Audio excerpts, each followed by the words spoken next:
Bom dia para todo mundo que nos acompanha. Estou muito feliz aqui de abrir a programação das nossas conferências no terceiro Congresso Internacional da Rede FIUPSIC, né? A rede já tem 3 anos, né? Ao longo desse tempo, a gente organizou uma série de eventos, né? Nós temos os eventos regulares, que são as reuniões científicas. Uma vez por mês, a gente se encontra em torno de 2 trabalhos, né? A gente tem algumas programações extraordinárias, quer dizer, né, eventos que a gente organiza de tempos em tempos, como lançamentos de livro, por exemplo, né? A gente lançou recentemente o livro do colega Eduardo Ribeiro da Fonseca, da PUC-PR, né? E ao longo desses 3 anos, a rede que começou com 3 instituições, né? Então, inicialmente com a PUC Paraná, com a UFMS, Mato Grosso do Sul, Federal do Mato Grosso do Sul, e a UFJF, Universidade Federal de Juiz de Fora, agregou, né, mais recentemente, né, entre 2023 e 2024, por conta, né, de algumas alianças que a gente foi construindo, né, ao longo desse tempo, a Universidade Federal de São Carlos, né, a UFSCar, e a Unifesp, né, Federal de São Paulo, com, né, os seus respectivos representantes, né? Janaína, Ana Carolina na UFSCar, André Carone, né, na Unifesp, né? E, ao longo desse tempo, fomos também estabelecendo pontes com instituições estrangeiras, né? Hoje a gente recebe aqui para a mesa, para a primeira mesa de conferências, né, o Vinicio Busacchi, que é professor na Universidade de Cagliari, né, na Itália, e representante do LaPEF, né, que é ah, um, um laboratório interdisciplinar italiano, que vem colaborando com a rede FIUPSIC já há um certo tempo, né? Temos colaboradores em outros países também, né? Hoje, aqui nessa mesa, contamos com a presença do Fabrício Falas Vargas, né, da Costa Rica, né? Em outros eventos, contamos com a participação de professores franceses também, que trabalham no Reino Unido, né? Então, é uma rede de pesquisadores em expansão, né? Embora jovem, em expansão, né? E fico muito feliz, muito contente de coordenar esses trabalhos, né? De contar né? com a presença, com a parceria de todos vocês, né? E, bom, a ideia era fazer uma breve abertura, comentando rapidamente, né, alguns pontos aqui relativos à rede, né, a essa nossa trajetória. E, bom, passo já a palavra para Paula Entrudo, que vai mediar essa mesa, né, uma mesa que vai contar com a participação do colega Vinicio Busacchi, do LaPEF, Itália, e do professor Weiny César Freitas Pinto, da Universidade Federal do Mato Grosso do Sul, né? O tema dessa mesa é o aniversário, né, que não é esse ano, é ano que vem, mas já antecipando aqui, da publicação de Paul Ricoeur, da interpretação, ensaio sobre Freud, né? Então, deixo a palavra com a Paula. Essa mesa vai acontecer em inglês, ela vai ser mediada em inglês, né? Mas, como a própria Paula vai comentar na sequência, há a possibilidade das questões serem colocadas em português, né, e traduzidas né, pela mediação, certo? Então, mais uma vez, quero agradecer todos os colaboradores da rede que estão aqui presentes na sala, os colaboradores internacionais, né, Vinicio Busacchi, Fabrício, que está aqui presente hoje também, ao público sempre fiel, quer dizer, né, as reuniões científicas que a gente tem organizado mensalmente, né, contam com, em geral, muitas pessoas, né, muitos participantes, muitas questões, perguntas. Sim, realmente eu estou muito contente de coordenar e fazer parte desse projeto, né? Espero que a gente possa continuar aí nos próximos anos, certo? Então, passo a palavra para Paula. Infelizmente, não vou poder ficar nessa mesa, porque eu tenho um compromisso hoje de manhã, mas está sendo gravado. Essa gravação vai ser disponibilizada em breve no nosso canal do YouTube, né? E pretendo acompanhar desde que seja possível, tá certo? Então, ótima mesa, ótimo debate para vocês e até breve. Muito obrigada, Caio. Good morning, everyone. I am Paula Entrudo, and it is a great pleasure to moderate this conference today. I would like to welcome all of you who are participating in this session of the third International Field Psych Congress. And also, I'd like to extend a special welcome to both Professor Vinicio Busacchi from the University of Cagliari and Professor Weiny Freitas from the Federal University of Mato Grosso do Sul. Professors, we sincerely appreciate your acceptance of our invitation and the time you have dedicated to joining us at this Congress. We are confident that your presentations today will offer us a rich and thought-provoking experience. This roundtable will focus on Paul Ricoeur's seminal work, De l'Interprétation, Essai sur Freud, which will celebrate its 60th anniversary next. And in this context, the presenters will explore today key aspects of this work, reflecting on its significant contributions to both psychoanalysis and philosophy. It is noteworthy that Professors Busacchi and Freitas marked its 50th anniversary with the publication of a dossier on Ricoeur's and psychoanalysis in Ricoeur Studies, an esteemed international academic journal dedicated to the thought and philosophy of Paul Ricoeur. And now they are preparing to celebrate the 16th anniversary of the work, De l'Interprétation, by organizing the second Von Ricoeur Atelier in Latin America, which will take place next year at the Federal University of Mato Grosso do Sul in Campo Grande. The exact date will be confirmed soon, so we suggest you follow the event's official social media page to ensure you do not miss any important updates. Before introducing the presenters and inviting them to begin their contributions, I would like to take a moment to briefly explain the structure of the session. Professor Busacchi will give his lecture in English, followed by an intervention in French from Professor Freitas. We will prioritize the discussion during the roundtable. However, if time permits, we will also invite the audience to pose some questions to our presenters. Professor Vinicio Busacchi is full professor of theoretical philosophy at the Department of Pedagogy, Psychology and Philosophy at the University of Cagliari.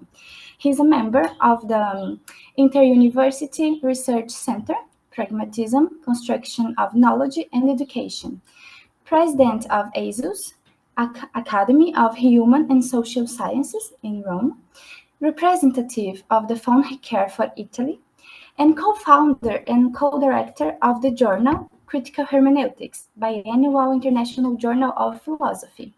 Additionally, Professor Busacchi coordinates the Laboratorio of Psychoanalysis, Hermeneutics, and Phenomenology, LaPEF. His primary research areas include the history and theory of psychoanalysis, the philosophy of Paul Ricoeur, the philosophy of Jürgen Habermas, and the history and philosophy of Buddhism. He's the author of numerous publications in different languages. And among his books, we can see it, Habermas and Ricoeur's The Hermeneutics, and Ricoeur versus Freud. The title of his presentation will be the 16th anniversary of the publication of De l'Interprétation, Essai sur Freud by Paul Ricoeur. Weiny Freitas is a professor of philosophy at the Federal University of Mato Grosso do Sul. He holds undergraduate, postgraduate, master's, and doctoral degrees in philosophy. His work focuses on the history of modern and contemporary philosophy, with an emphasis on the epistemology of the human sciences, the philosophy of psychoanalysis, and the philosophy of subjectivity. His research is developed in three main areas. First, epistemological foundations of the human sciences. Second, the history of the philosophy of psychoanalysis. And third, studies in Ricoeurian philosophy, specifically investigating the philosophical work of Paul Ricoeur. He coordinates the research group on subjectivity, philosophy, and psychoanalysis, and is a member of the Von Ricoeur Brazil and the Rede Psique, which he coordinated in 2022. Currently, he leads the Philosophy and Psychoanalysis Working Group of UNPOF. After Professor Busacchi's presentation, Professor Freitas will begin the debate by raising some important questions regarding Ricoeurian theory. I would now like to kindly invite Professor Busacchi to begin his presentation. Thank you, Paula and Entrudo. Good morning to everyone. I'm really happy to be here for many reasons. First of all, because I know majority of you somehow, I mean, the organizers and even the responsible for this conference, this congress, and because of the fact that since the beginning have been following with the great interest this kind of research, which is at the same time interdisciplinary and at the same time, I would say, even characterized by high quality. And the second major reason the reason I'm really happy to be here is because I had the occasion to discuss with Professor Freitas Pinto, who was responsible for that issues that you, Paula, you remember before, that issue of Ricoeur studies for the 50th anniversary of Paul Ricoeur's book on De la Interpretación. And at the same time, obviously, it's always a nice occasion to discuss with a person who wants to participate in this discussion some of the key aspects of Ricoeur's research on psychoanalysis, which is really important, even today, I would say. If it's possible, I would like to launch some slides during my presentation. Is there any way to do so? Oh, you can share your screen, you know? Okay.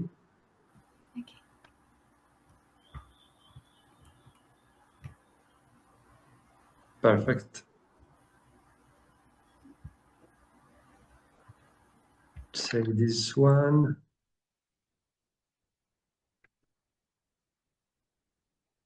This way can easily help us to focus immediately the major points I would like to share with you today.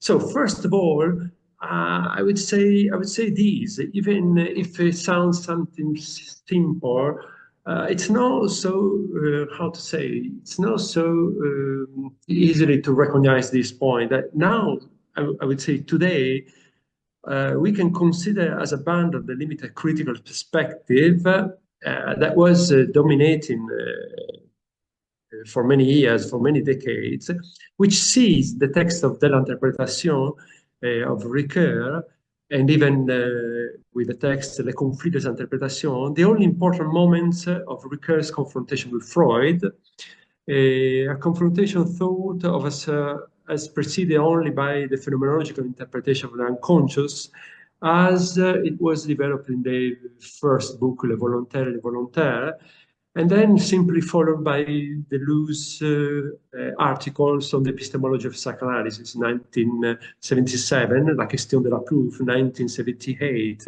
was Imaginary Language in Psychoanalysis.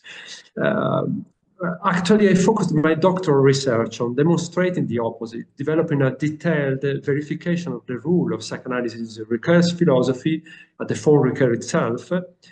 As you know, it's the center born after his death and established by his will.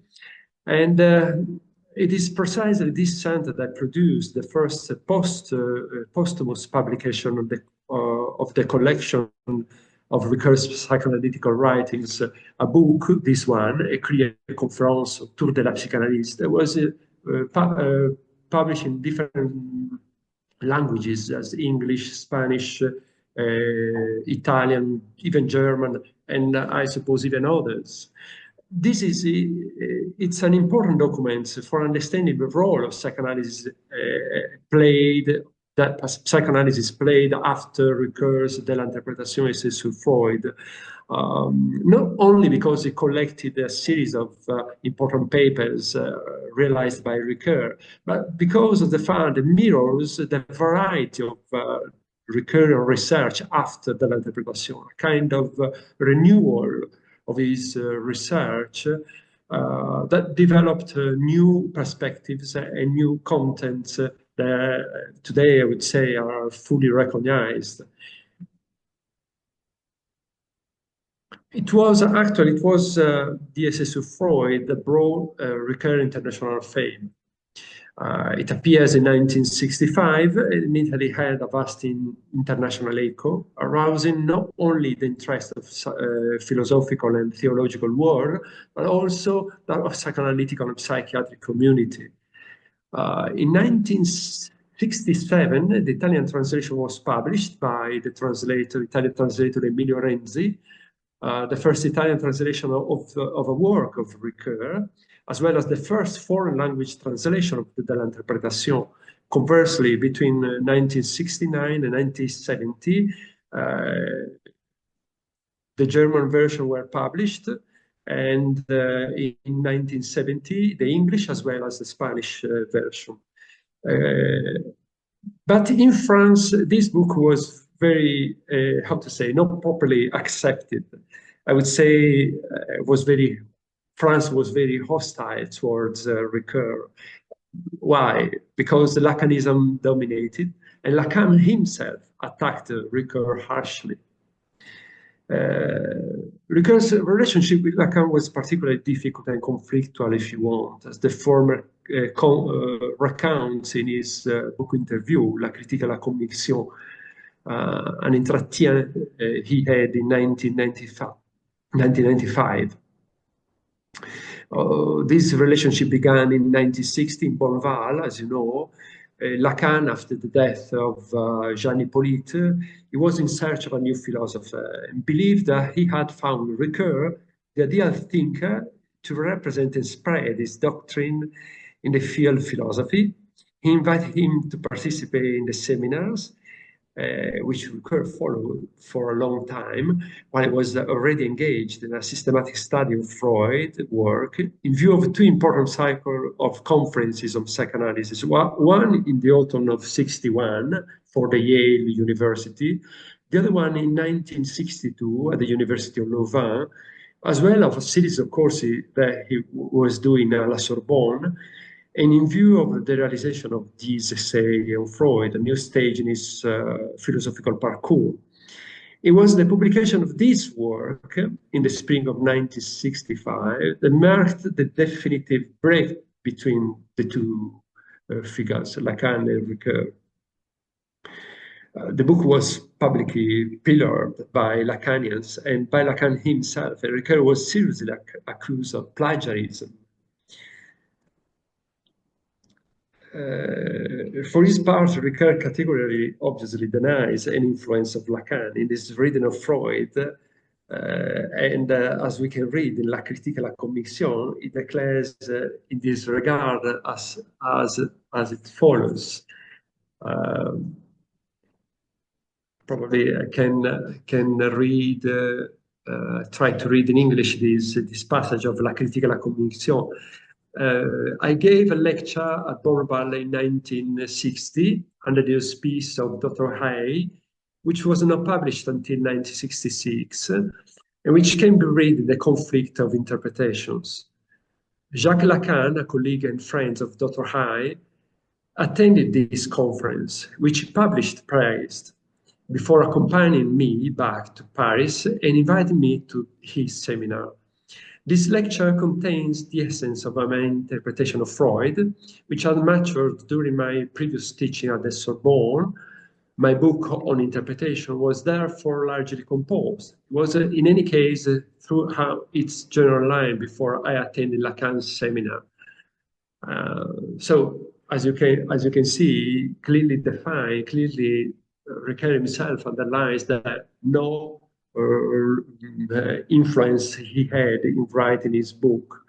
And the same we can find in the autobiography, in which he underlines 4 major points. First one, the book on psychoanalysis was more successful in the English-speaking countries compared to France. And again, he was accused by Lacanian of being known a Lacanian himself, or if you want, he was accused of the fact that he never mentioned or no mentioned properly Jacques Lacan's work. The second point is that it was the philosopher's choice not to talk about some innovators of psychoanalysis in France at that side, like Lacan, Klein, Winnicott, because this was his line of reasoning. I mean, developing a research on Freud only, as it was doing during his conferences at the Sorbonne. Thirdly, he was accused that difference in treatment of the unconscious between the volontaire and involuntaire was largely tributary of Roland Albier's research, his professor at the secondary school, I mean, Ricoeur's professor at the secondary school, and de l'interprétation was in debt to Lacan's unconfessed influence. But he underlined the continuity between the research developed in 1916 around La symbolique du mal and the research on the essay on Freud and the teaching at the Sorbonne, which were already realized well before attending Lacan's seminar. And fourthly, he underlines this fact: the most well-founded reproach the Lacanians have been able to address to Ricoeur is that he never having understood anything about Lacan. That is interesting because I remember an episode Professor François Doss remember has when I was in Paris in 2007. And even Ricoeur's, in many occasions, remembered that after the first seminar he attended with his son at the École des Hautes Études, following Lacan's seminars, coming back home that day, he received a call from Lacan asking for a commentary of these first seminars Ricoeur's followed. And Ricoeur said directly, sincerely, I didn't understand nothing. Suddenly, Lacan closed the phone without saying nothing. So how to interpret this kind of strange dynamics? On the one side, Ricoeur were sincere in saying this. He didn't understand nothing of Lacan because he was interested in developing an hermeneutical line of reasoning, and a bit far at that time, at the beginning of the 60s, from the structuralist perspective. On the other side, Lacan was in search of a philosopher, and somehow was investing on Ricoeur, having the idea to find in Ricoeur someone able to cover from a speculative point of view the needs, the aspect that was in need, which Lacan research was in need. But it wasn't the case. Again, additional criticism from others Lacanians. One of the most bitter clashes took place in the pages of a journal Critique, the first issue of 1966, featured a disparaging review by Valabrega, Comment se vive Freud, Contribution à l'histoire du mouvement psychanalytique français contemporain, which provoked an indignant response from Ricoeur himself. The philosopher addressed a letter to the journal, receiving in return the apologies of and solidarity from Michel Foucault, that at that time he was part of the board the boarding staff of Critique. And even he received from Foucault the promise to publish his response in the issue of February. And indeed, this happened. We can read this letter of January 26th, 1966 at the Paul Ricoeur. It's interesting because Foucault himself defined Valabrega's review as detestable. And a second review, Michel Thorpe, dell'interprétation de la machine herméneutique, was more reasoned and subtle, if you want, in its attempt to demonstrate the dependence of Ricoeur's interpretation on Lacan's reading. And in fact, Lacan took up this work, rather than the first, to continue his crusade against Ricoeur. We can recall the lesson he had at the École Normale Supérieure de Paris on March 23rd, 1966. It was a seminar, it was a lesson around the series of lessons on l'objet en psychanalyse. And we know that he entered that day, March 23rd, 1966, with a copy of De l'Interprétation in his hand by saying this. Qu'est-ce que c'est cette merde? You can imagine the reaction of people present in that place was in favor of Lacan, and obviously because of the fact that Lacanism was so present in Paris, those series of attacks from Lacan himself, the Lacanian, and the series of review provoked this huge negative effect on the Ricoeur research in France.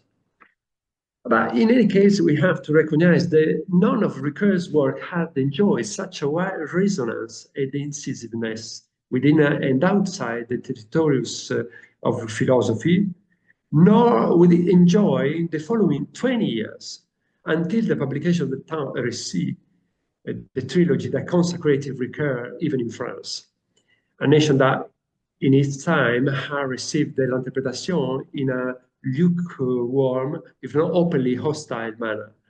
The trilogy confirmed the greatness of our author's philosophical enterprise, broadening its range of interdisciplinary influence to linguistics, narratology, history, and so on, a fact that was then reproduced throughout Soi-même comme un autre, with the broadening of the ethical and juridical sphere, and throughout La Mémoire, l'Histoire oubliée, with the broadening to the field of neurobiology, history, and historiography. In fact, outside France, the value and the meaning of the essay on Freud for theology, psychoanalysis, philosophy of science, and history of science in general was immediately clear. Thus, for example, Virgilio Melchiorre in 1970, an Italian philosopher, only 3 years after the publication of the Italian translation and 5 years after the publication of the original, wrote, Paul Ricoeur's research is known to the Italian public above all for his last extensive essay on Freud. De l'Interprétation, a work that will undoubtedly be decisive both for the future of psychoanalysis and for the renewal of theological science.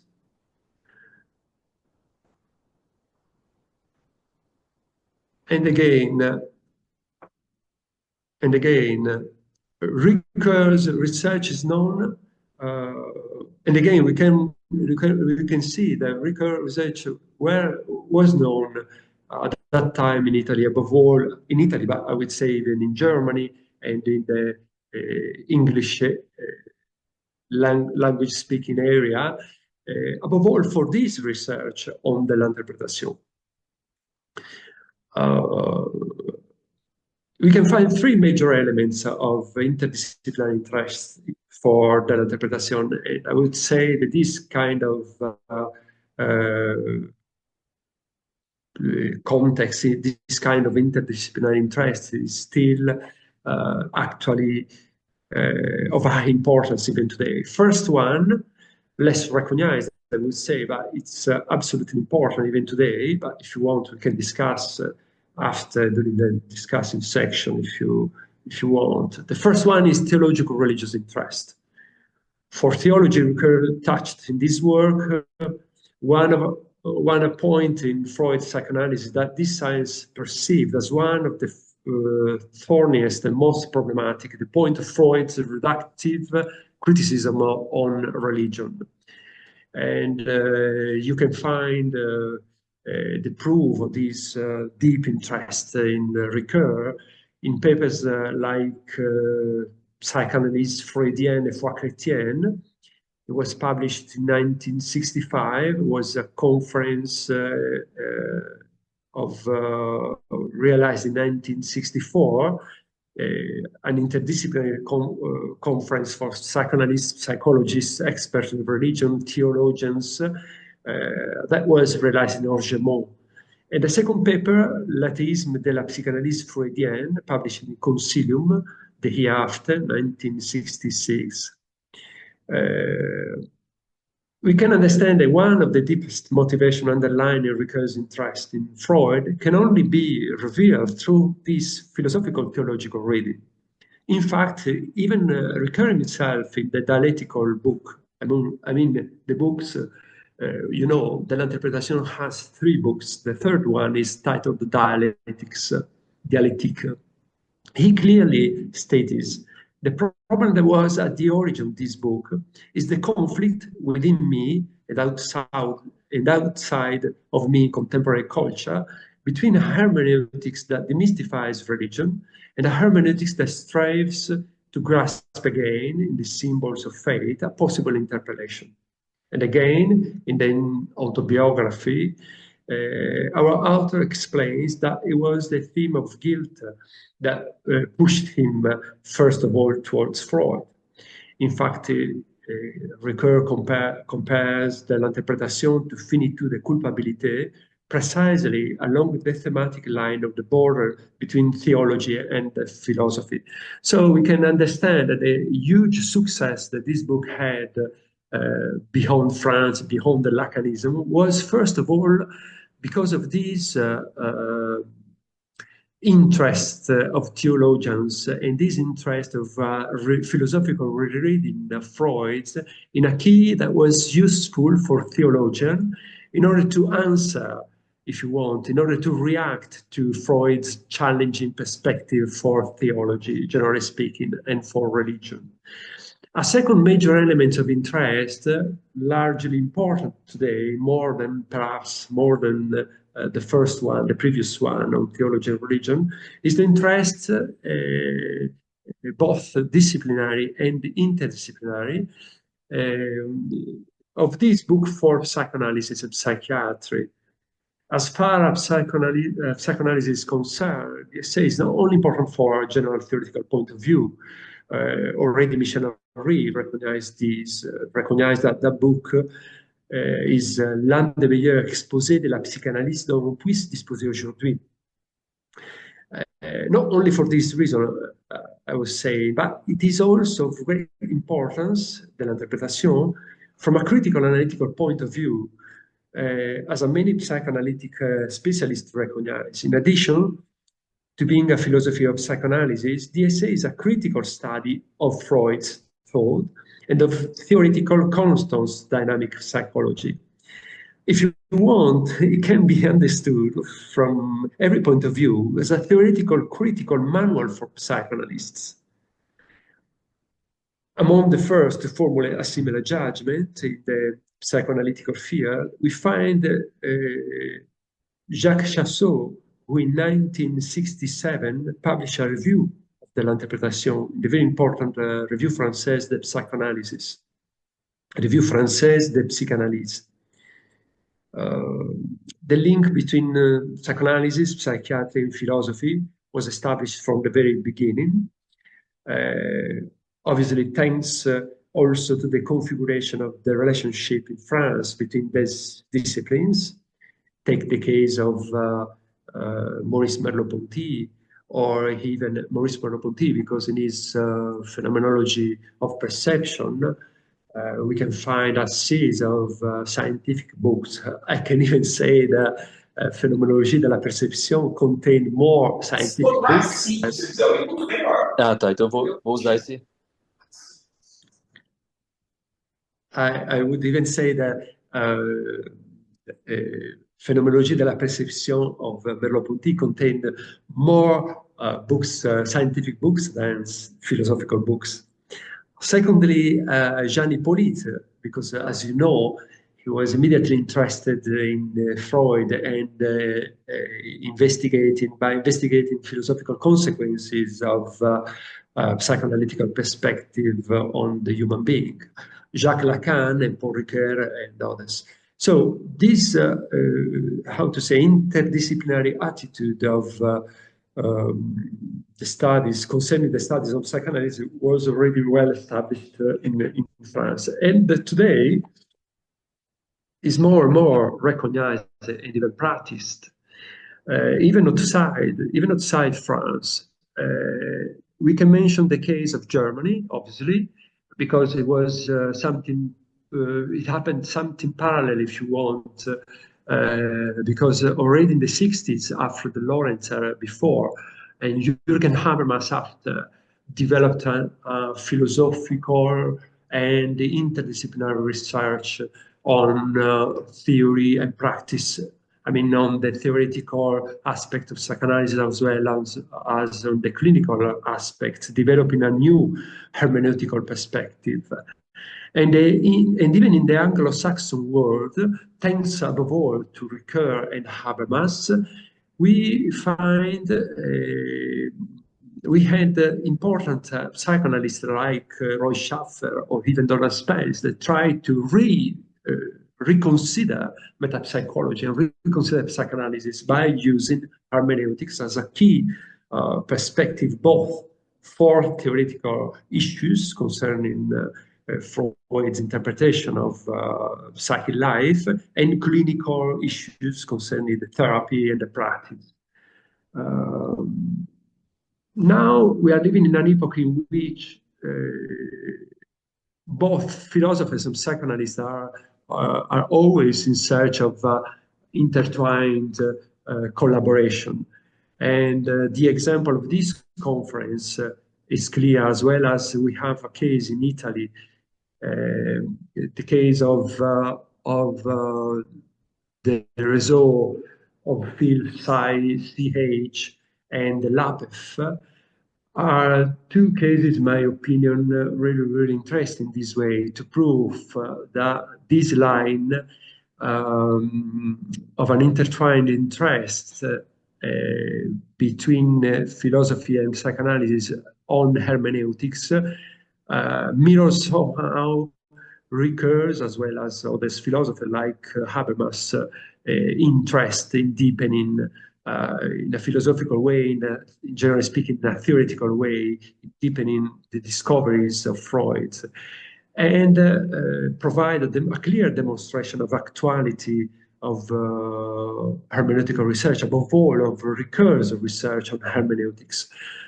Finally, I would add something concerning my personal research, because I'm even interested in the pursue this dialogue with a specialist in psychoanalysis, in particular with Giuseppe Martini. He's a psychiatrist and psychoanalyst, an Italian psychoanalyst and psychiatrist from with a background, I would say a Freudian background. And we developed a first research on l'identità in questione, a kind of balanced research between philosophy and psychoanalysis concerning models of identity approached from both perspectives, from psychodynamics and from hermeneutics. A second step was a recent research, more philosophical, in which even Martini makes some efforts to translate some key concepts and the key ideas from psychoanalysis and psychiatry into the philosophical domain. And finally, we are going to publish this final step of research, which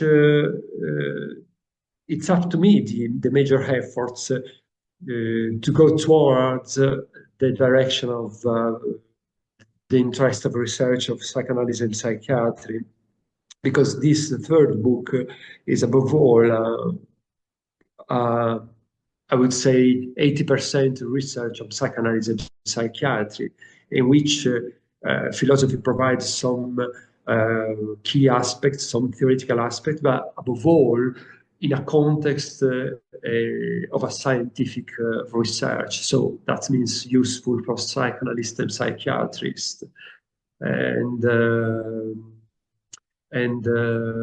again, even in this kind of research, so the first balancing knowledge between philosophy and psychoanalysis, the second trying to challenge psychoanalysis by making efforts to express itself in philosophical terms, and finally forcing philosophy to express in itself in a psychoanalytical and psychiatric way by using concept categories of sciences.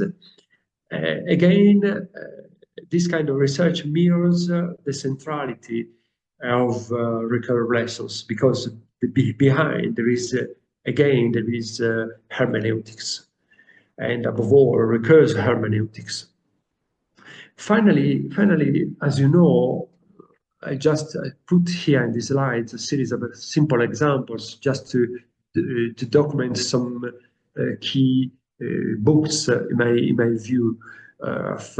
First translation in English of a French book of Ricoeur was translated as Hermeneutics and the Human Sciences, and in fact, we can say that beyond de l'interprétation, Ricoeur had this interest for the human sciences, and in fact his theory of the arc-hermeneutique, a kind of epistemological and methodological procedure connecting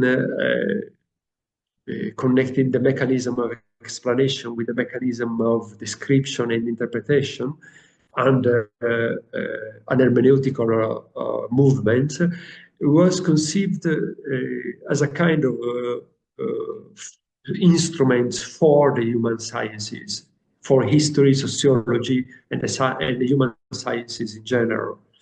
Another important book was this one, published in 2007, an interdisciplinary research from Christian Delacroix, François Dos, Patrick Garcia, investigating the role and the importance of research, of Ricoeur's research on hermeneutics for the human sciences.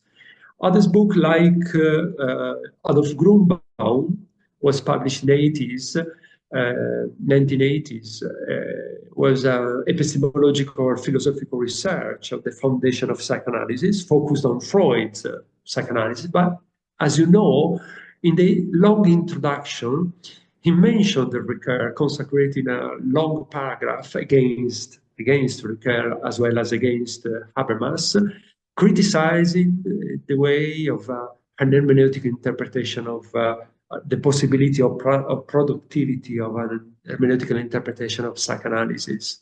But what is important in this kind of book, and even others that I'm not mentioning now, is important that this kind of research underlines a third line of studies that demonstrate the importance of Ricoeur research. The first one was the interest for theological religious studies. The second one, the interest of the psychoanalytical and psychiatric world and the interdisciplinary research between psychoanalysis, psychiatry, and philosophy.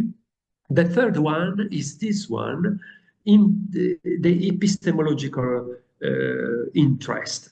I can say this, just to finish this short presentation, that this third line has something of interest, because on the one side, again, we find many studies of a certain importance that has the character of being interdisciplinary. On the other side, like by following books like this one of Adolf Grunbaum's, we can find philosophers strongly focusing psychoanalysis without being in search of interdisciplinary work, of an interdisciplinary work. What does it mean? It means that this third line of a pure epistemological research of psychoanalysis is purely philosophical. It has its own importance because it helps to develop a more precise scientific research on the foundations of psychoanalysis and a more precise research on the possibility to found in a scientific way all the human sciences, which, as you know, has significant problems in terms of epistemology and methodology. But even in this third case, again, we find that it's thanks to philosophers like Habermas and like Ricoeur, that experts as Grunbaum, I mean epistemologists, can be more focused in a more precise way on the epistemological aspects of psychoanalysis. I can stop here. Thank you. Thank you very much, Professor Busacchi, for the excellent presentation. It is always a pleasure to hear and learn from you. I'd now like to kindly invite Professor Freitas to begin the discussion. Okay, good morning, everyone. I'm sorry I don't speak English very well. I will speak in French. Bonjour, merci beaucoup Vinicio pour ta présentation, merci Paula pour l'organisation de cette table, juste une table qui va célébrer de l'interprétation de Ricoeur. Dans ce moment-là, qu'on organise pour 2025 notre atelier de fond Ricoeur dans l'Amérique latine sous de l'interprétation à UFMS, comme a dit Paula.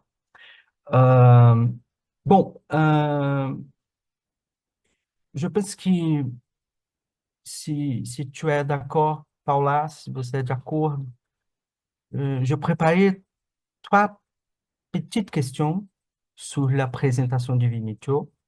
Je vais poser ces questions-là juste pour faciliter et stimuler la participation du public.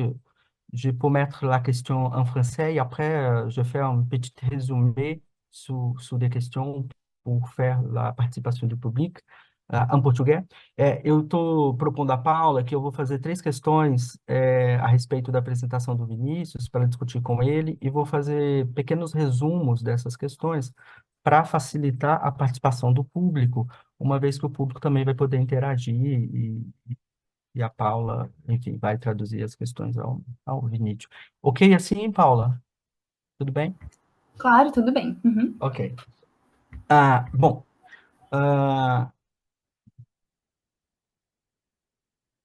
Ok. Bon, d'abord, Vinicio, merci beaucoup à nouveau. C'est toujours extraordinaire d'écouter toi parler sur de l'interprétation. Je connais votre travail extraordinaire de LaPEF, votre travail personnel sur cet ouvrage. J'ai dit au Brésil, Vinicio, que vous êtes le number one sur de l'interprétation au monde du point de vue de la recherche que vous avez fait. Bien, votre exposé aborde des points centraux concernant de l'interprétation. Vous parlez sur la réception critique de cet ouvrage de Ricoeur. Vous parlez aussi sur la question de son actualité, que j'aimerais penser beaucoup plus au sens de pertinence, c'est-à-dire quelle est la pertinence de cet ouvrage aujourd'hui. Et dans ce sens-là, permettez-moi d'insister sur 3 points. Je vais faire question à question, mais je dis déjà quels sont ces 3 points.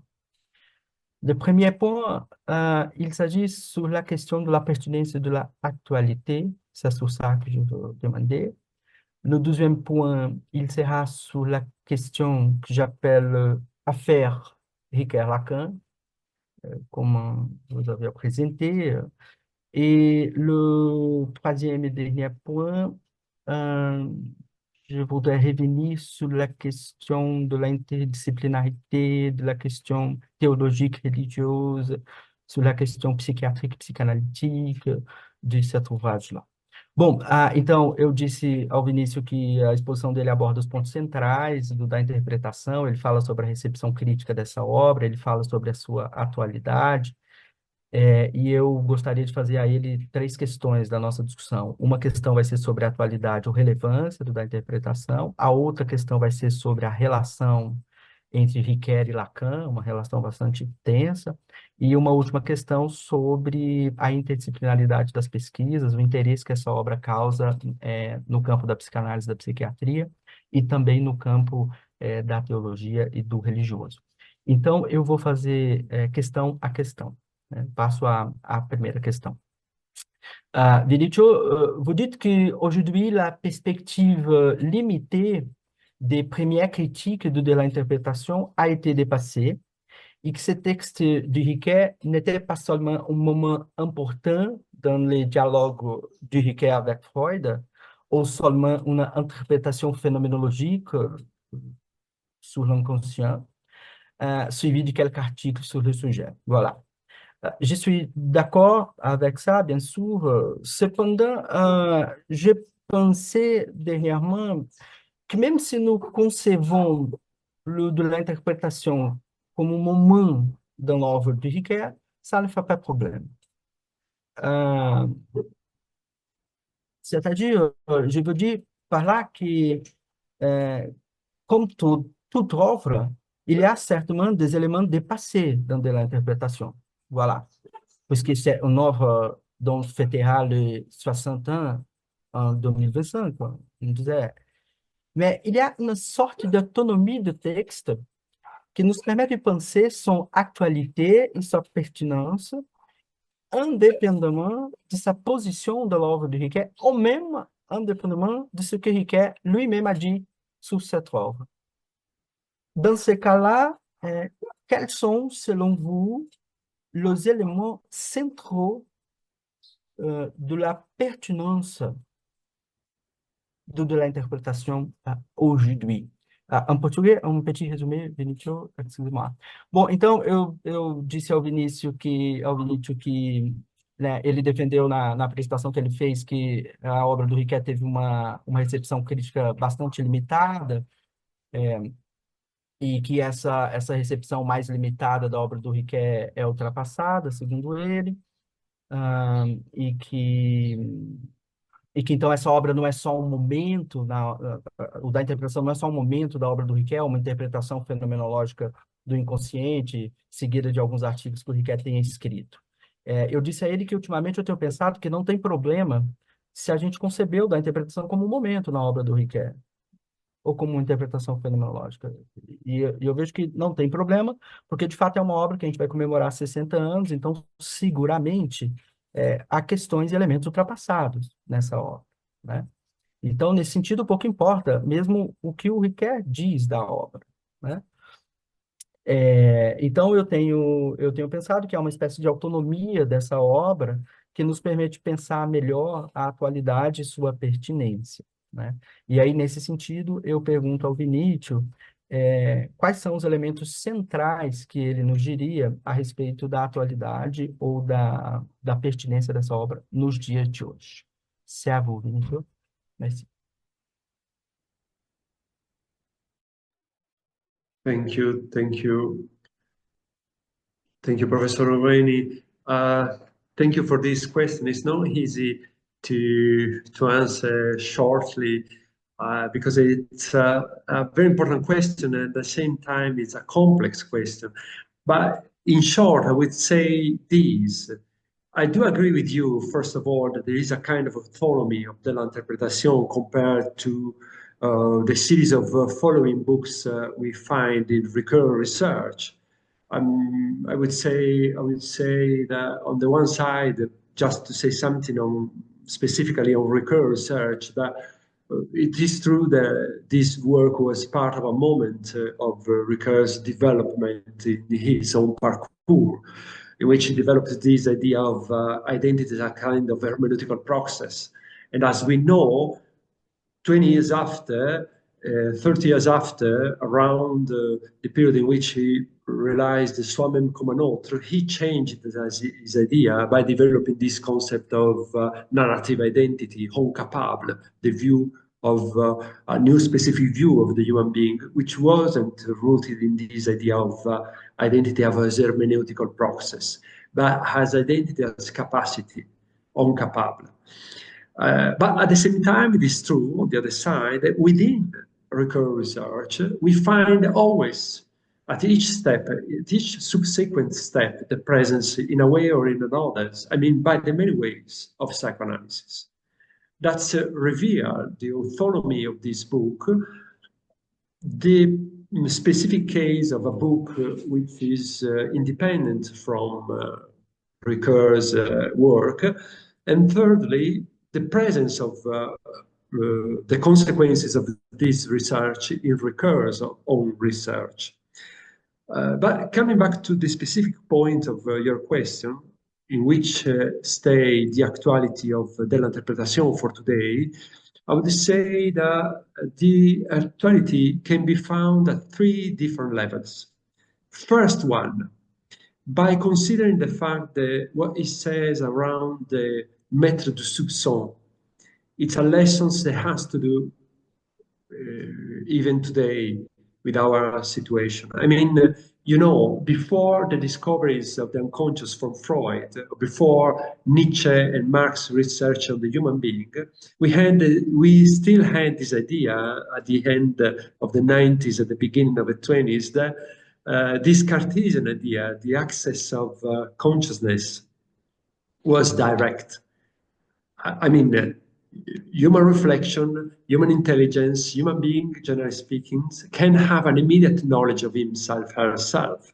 After the discovery of the unconscious in particular, we had this new understanding of the human being. The access is not direct. Even for philosophers, that represents a huge change. Because from now on, I mean, for Freud on, we need hermeneutics. And now these lessons, the lessons of the maître du soupçon, is still an actual lesson. I mean, even today we have problem in understanding human identity, and there is no way to deepen human identity without hermeneutics. The way is interpretation. And because of this fact, we have the actuality, even today, of Ricoeur research. Second point, for me, really, really important for scientists as well as for philosophers, is the fact that we have to remember that the book is articulated in 3 books: problematic, analytic, dialectics. The dialectics section, dialectique, actually it's the philosophical book. The analytic is not the philosophical book. It's an analytical rereading of Freud. And that book, the second book, it's a, how to say, a theoretical, not philosophical, theoretical, reanalyzing, reconsidering Freud research, discovering certain aspects, describing certain aspects. And this is it's thanks to the presence of this book that I can say that the interpretation can be used as a manual for psychoanalysts.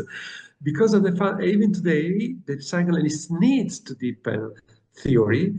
Even today, even if we had experts like Winnicott, Bihon, Ferenczi, and so on, actually, it is Freud's metapsychology, the main theoretical reference for psychoanalysis. And because Ricoeur consecrated attention to this, we have the analytic of dell'interpretation is something of actual.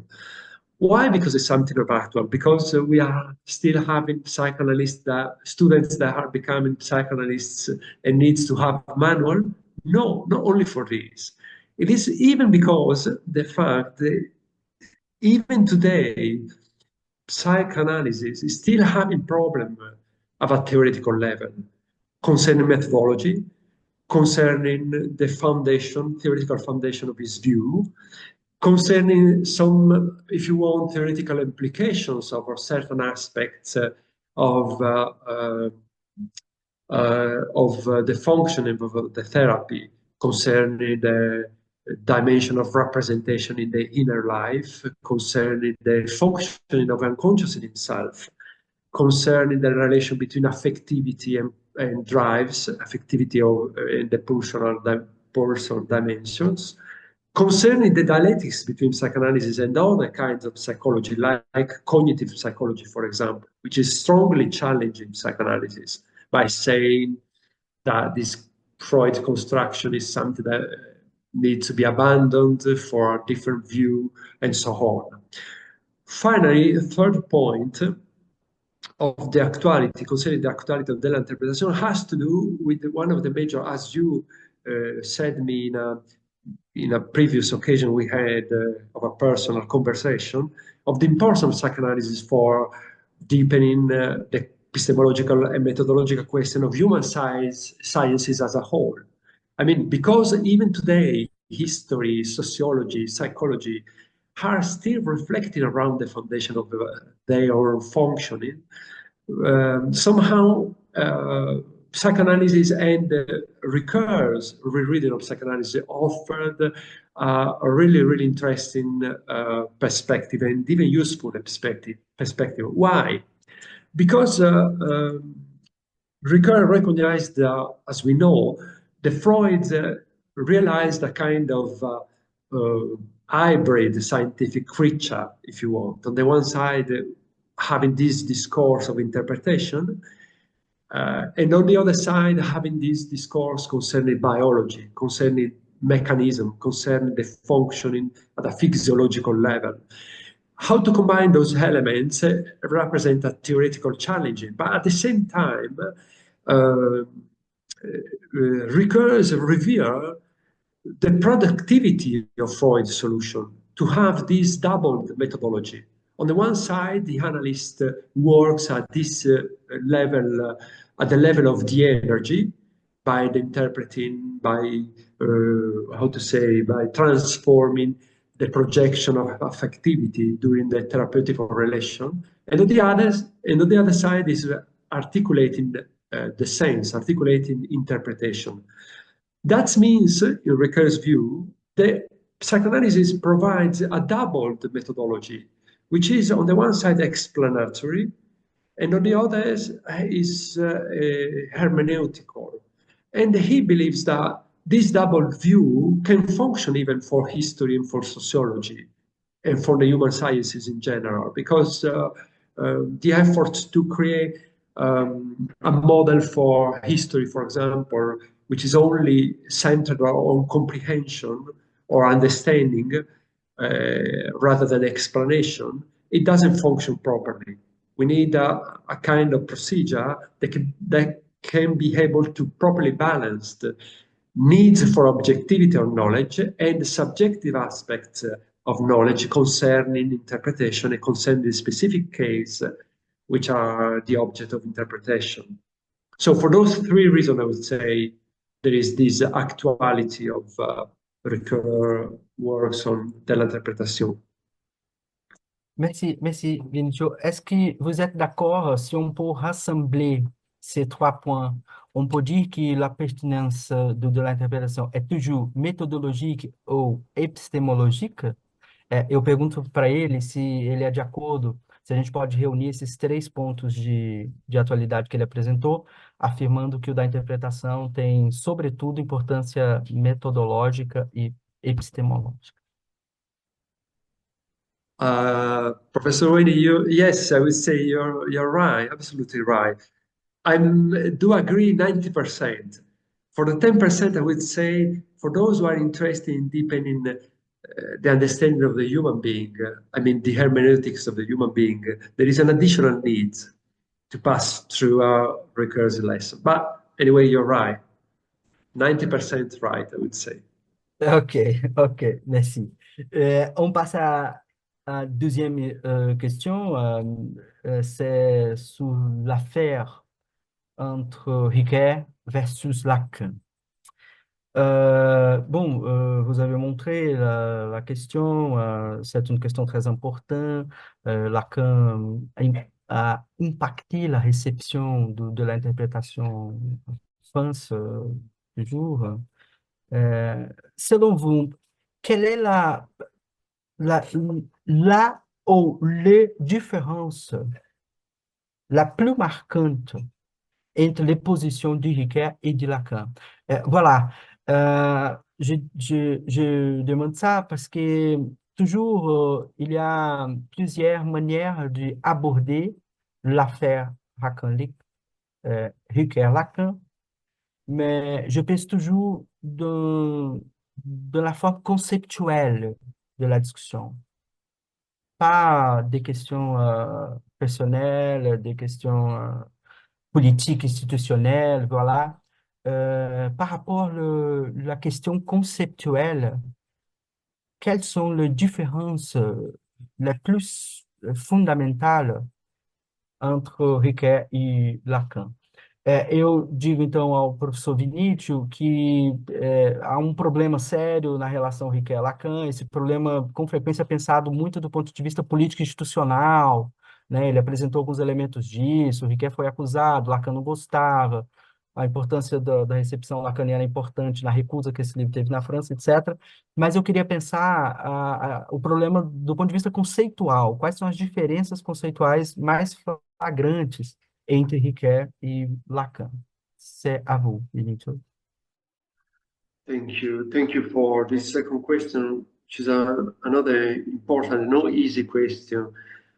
First of all, I would say, probably, as you know, the general tendency as a kind of general methodology for Ricoeur was to address in a dialogical way. So his effort was to absorb somehow contradictions or to rebalance his philosophy by reflecting around the counterparts, if you want.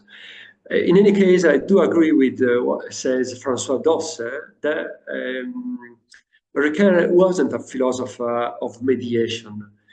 He was even a philosopher of dissensus, like the case of the conflit des interprétations. Conflit, it's the conflict. It means exactly to be in search of conflicts in order to activate a kind of active dialectics, if you want. But we have to do the two.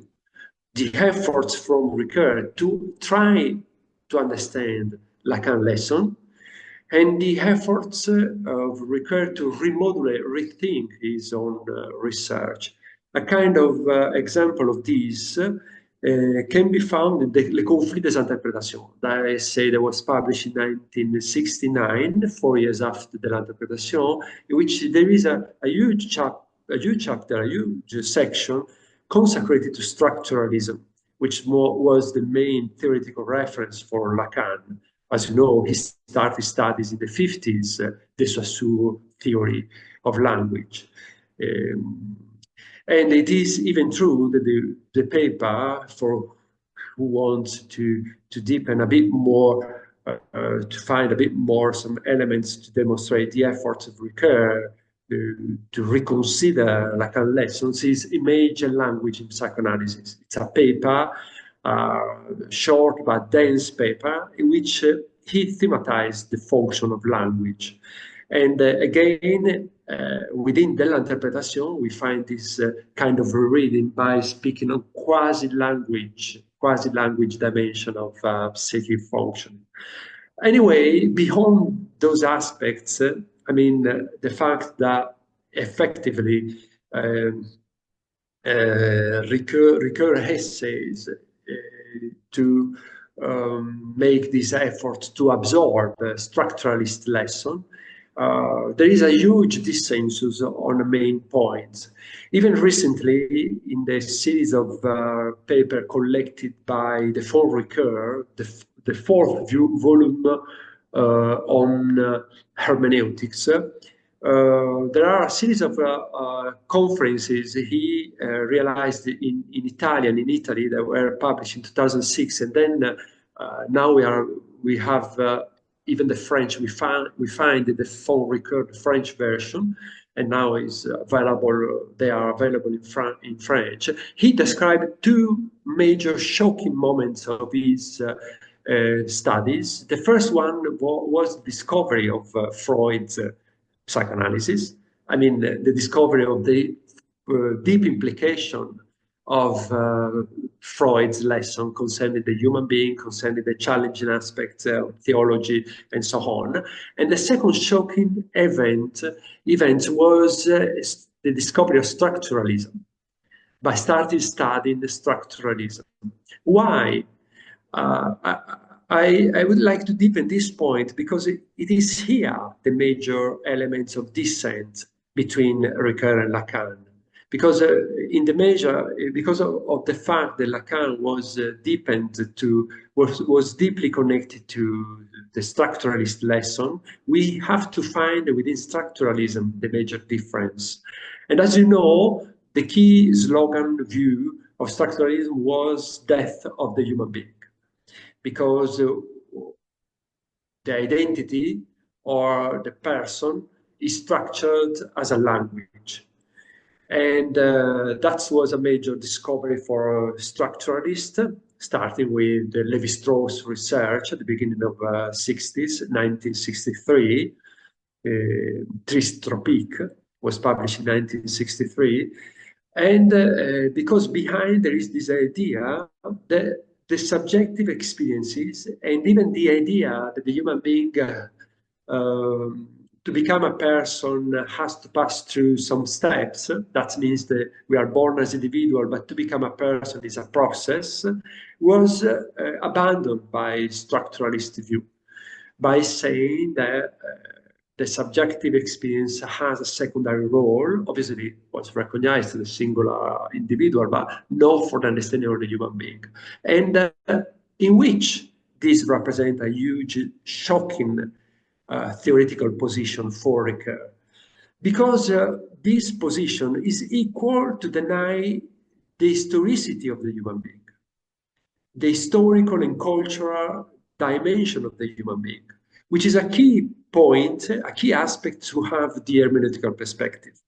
I mean, it is true on the one side that because of the discovery of the unconscious, we have this idea that the access of the conscious life, of the psychic life, can happen only by interpretation. And then we have interpretation because of the discovery of unconscious life. But at the same time, because we are historical beings, we need to have a specific procedure which is hermeneutical. Only by interpretation we can deepen human identity, not simply because of the discovery of the unconscious life, but because of the fact that being historical, meanings, values, interests, and so on are always changing, century after century, culture after culture, and so on.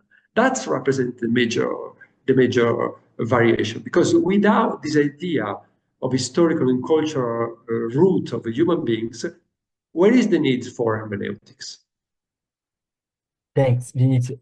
Bon, peut-être on peut dire d'abord que Ricoeur et Lacan reproduisent le dilemme français de ces périodes-là.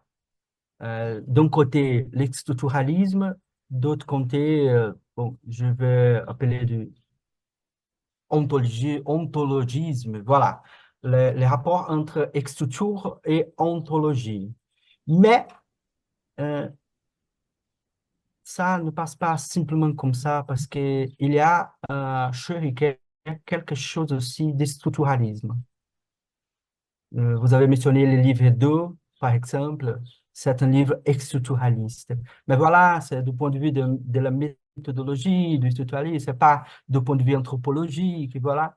C'est une discussion à faire, si vous me permettez. Je vais suivre la troisième question et la dernière question pour ouvrir la public.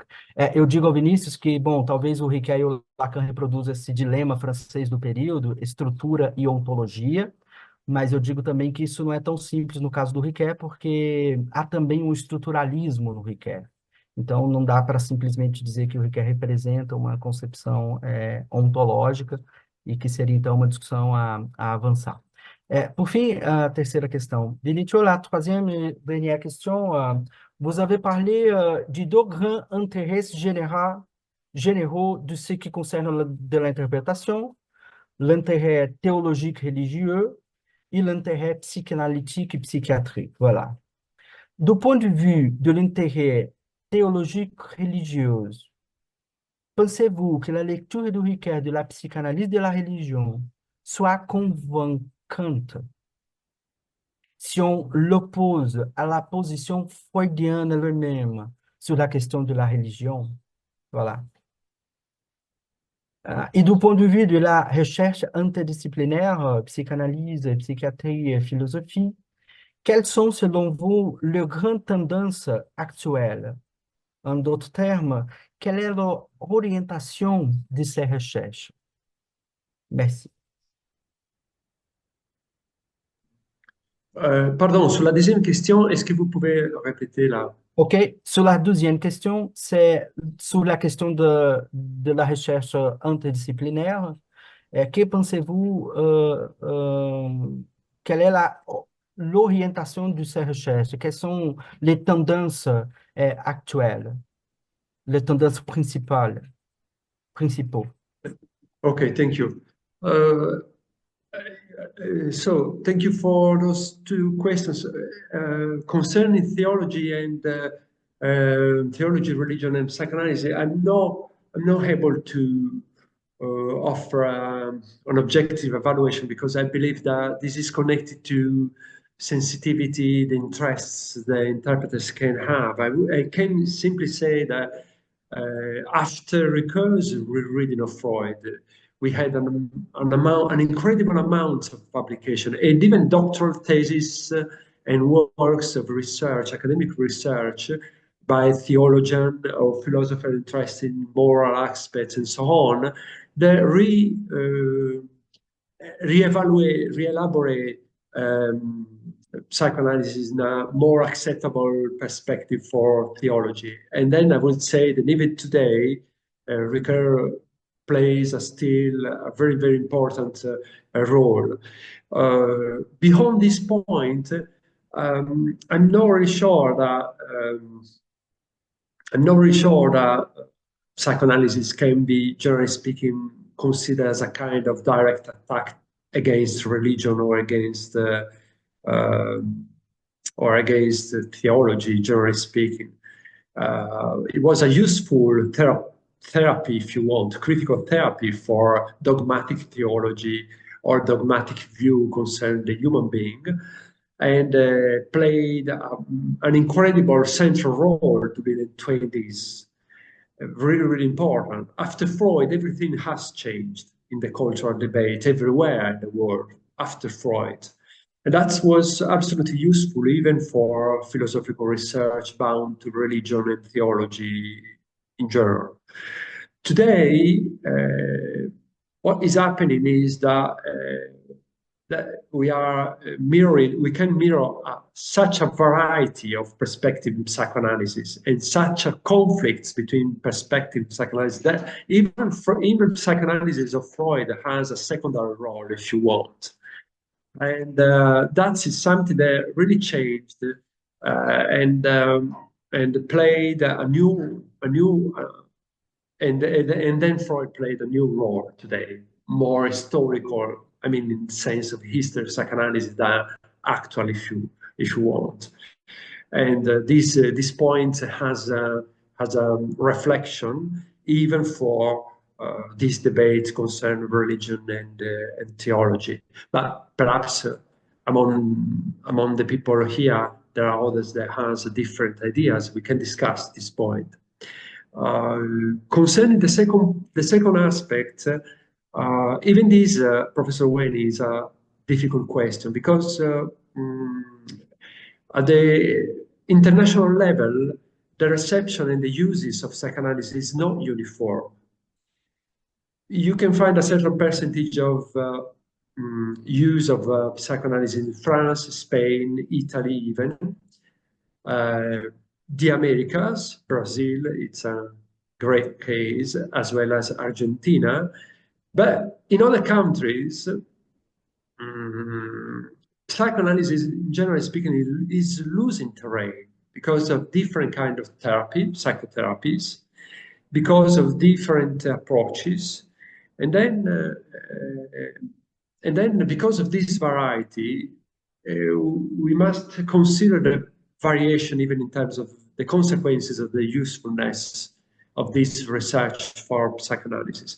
But beyond this point, I can say, I can recognize there is, as I said during the presentation, there is a stronger interest for interdisciplinary research.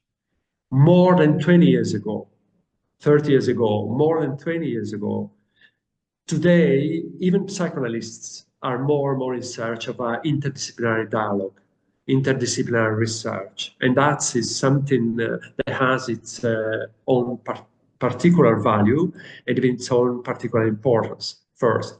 Second, I can see that everywhere there are some central figure, or if you want, representatives of psychoanalysis as well of philosophy that are still studied.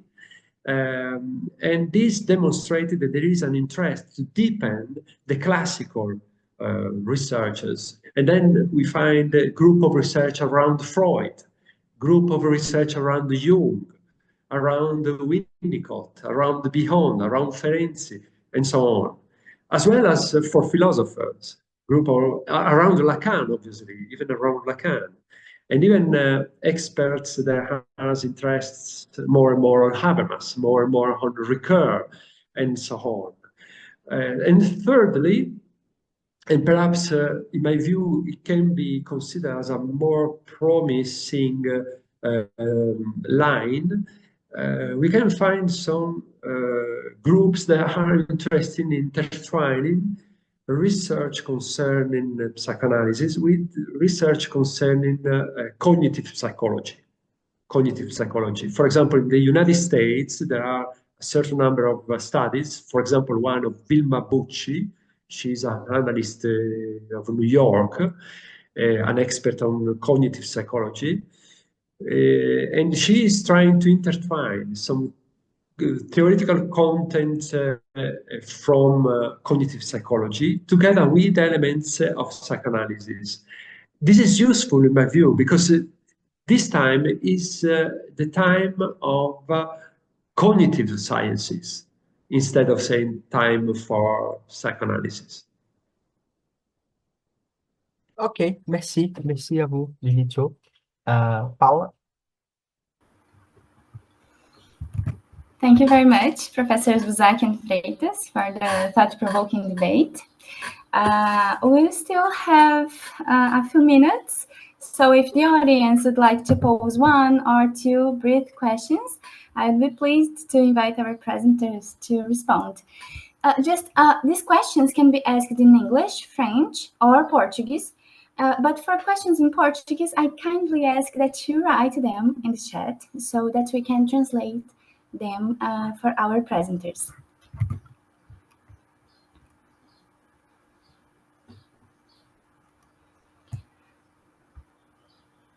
João, please. Hi, Professor. Good afternoon, and it's always a pleasure to see you. I would like to ask you regarding, towards the ending of our presentation, you said about the Germanic context, and there is a tendency to reconsidering metapsychology through hermeneutics, and you got me curious about it. I wanted to know a little bit more, how is this reconsideration happening, if it's strictly Freudian metapsychology or metapsychology, all those later variations of metapsychology and the key aspects of this current tendency that you mentioned. Thank you.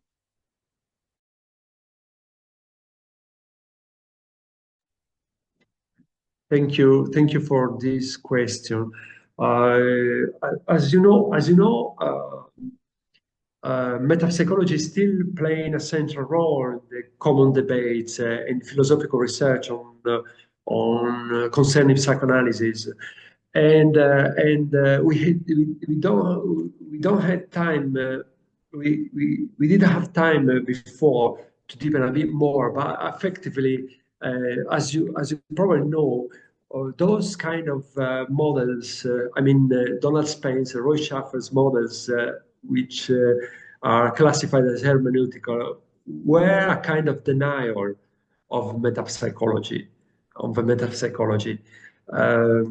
but because it was considered not acceptable, metapsychology was a solution, a kind of speculative solution, no scientific solution. After that, we had some major subsequent efforts to reconsider metapsychology. The case of Ricoeur is the case of, as I mentioned before, discovered the double register in Freud research by saying that metapsychology of Freud is well balanced by providing theoretical elements in support of the energetical discourse and by providing theoretical elements in support of hermeneutical discourse. After that, we have Lawrence research on metapsychology, which was absolutely useful for Habermas because, in his view, the main elements, the main productive elements of Freud's investigation of metapsychology are those concerning language. Those who are connected to the representational dimension of psychic life, representational or conscious or pre-conscious and conscious dimension. And the Lawrences were working around the possibility to read the conflicts of the neurotic patient from the perspective of distortive communicative or distortive language functioning. A view that was absorbed by Habermas, as you know, in his research of knowledge and human interests. At the end of this book, he developed this key reading, which has a function in his research, as well as a function in offering a new possibility to reconsider Freud's metapsychology. Anyway, those views are somehow abandoned today, even if the question is, the problem is more articulated, but now we have no properly time. I would say those solutions can be, classified as hermeneutical solutions and has a certain degree of actuality. What I find more interesting today is the solution to try to combine psychoanalytical perspective of metapsychology together with cognitive psychology. Why? Because through cognitive research, we are understanding more and more the role of experience in the formation of inner life, in the formation or reformation of subjective experience, even at an unconscious level. And at the same time, we are discovering that this symbolic capacity of the psychic life to re-elaborate some context is not simply symbolic because it's the function of psychic life. It's symbolic because thanks to cultural elements coming from the external world. That means that experience, in interactive experience, perceiving experience, and so on, has a certain role. And the case, for example, of Vilma Bucci is interesting because she defined an area of psychic life qualified as pre-symbolic, or if you want, sub-symbolic, which is an area they stay between unconscious sphere of activity and the sphere of direct elaboration in terms of representation of contents coming from the functioning of perception, coming from the outside world. And this middle way, middle place, middle space between the sphere of conscious life in which we have elaboration coming from the external world through our perception and the representation coming from the function of unconscious life provide a new understanding of the metapsychology in terms of theory to describe psychic life, not only in terms of the inner function of a human being. That was something highly criticized already by psychoanalysts. For example, the case of Heinz Kohlt research was criticizing Freud by saying there is no possibility to create a theory of psychic life by just describing a vertical function of psychic life, because there is this vertical dimension as well as an horizontal dimension, which is which mirrors the connection of the human being with the external world and with the human being with the others.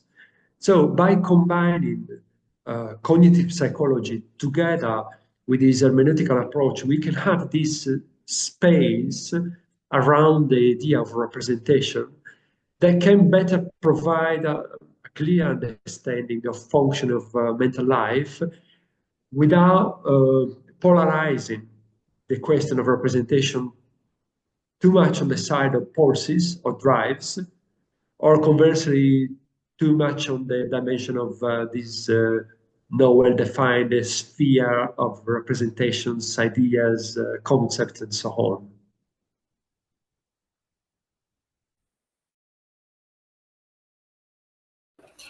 Thank you.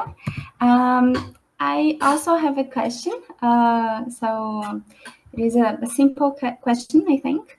I would like to hear a bit from you, Professor Busacchi, about if there is relevance, or which is the relevance of the concept of the death drive in Ricoeur's work, and in his interpretation of psychoanalysis. You know, although we know that Ricoeur did not emphasize the death drive as much as Freud and Klein did, for example. Thank you. Thank you.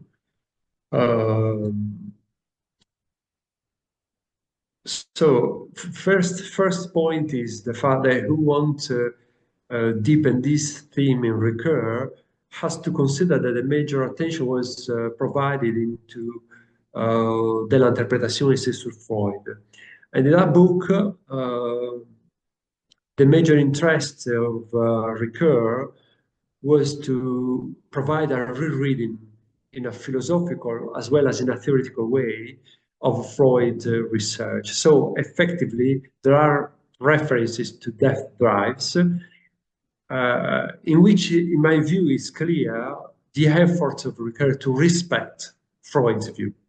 So somehow the efforts of the analytical was to mirror somehow what already actually Freud had in mind. And this is above all clear in the second book of De l'Interprétation, the book Analytics. In fact, the Analytic. In fact, in that book we find this reflection around the pulses, the function of those pulses, and by this judgment, in Ricoeur's understanding, that was an elaboration of Freud in a period of being a bit more speculative, in which Freud make an effort to be more speculative, if you want. A second element we have to consider is the fact that effectively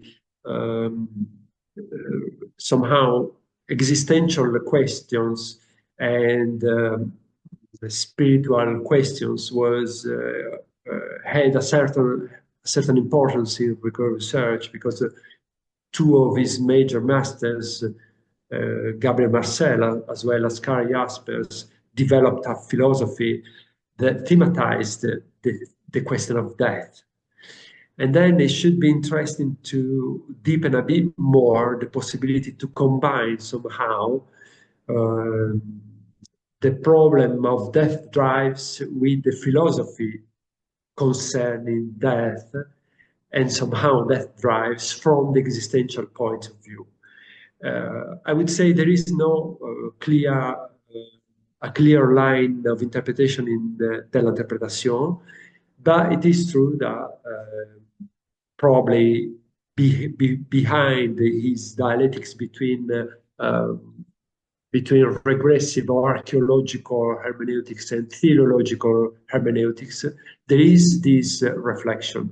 Is it possible to describe the human condition, a human existential, by only make reference to regressive movements to the past, as it was in Ricoeur understanding Freud's approach? That means Freud's psychoanalysis was a kind of archaeology of subjectivity, a research to deepen the past, to deepen the beginning of life and so on. Conversely, theological approach, like in Hegel approach, is an approach concerning the future. That means try to understand the human beings from the perspective of the realization of a life. And probably in this following this line of reasoning, we can find a specific understanding concerning a philosophy of death in Ricoeur. Finally, if you want, there is a little note in the final book of Ricoeur, Vivant jusqu'à la mort. I don't know if it has been translated in Portuguese. It's a series of notes, final notes of life of Ricoeur, and in which again he thematized Freud in dialectics with Heidegger, Freud-Heidegger. It is a short note. It needs to be interpreted, and probably someone who wants to develop a research can research on it. And but he explicitly says something against Heidegger.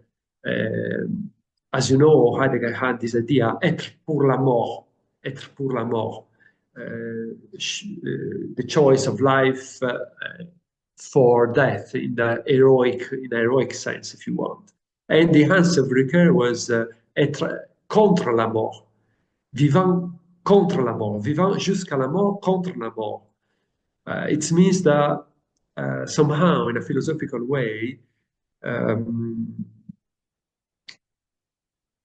Ricoeur denies the centrality of the role of death drives. I would say so, but there is a need for a deepened research around this question. Thanks for your question. Thank you very much, Professor Busacchi. It is a pleasure to hear and learn from you and from Professor Freitas. And also I'd like to thank João for your question. Now I would like to conclude this roundtable by once again thanking Professor Busacchi and Professor Freitas for their excellent contributions and debate. I would also like to thank everyone who has been with us throughout this conference, and I would like to invite you to join us for the other activities and conferences that are part of our Congress. Just remember to view the full event program, just visit the official PhilPsych page on Instagram.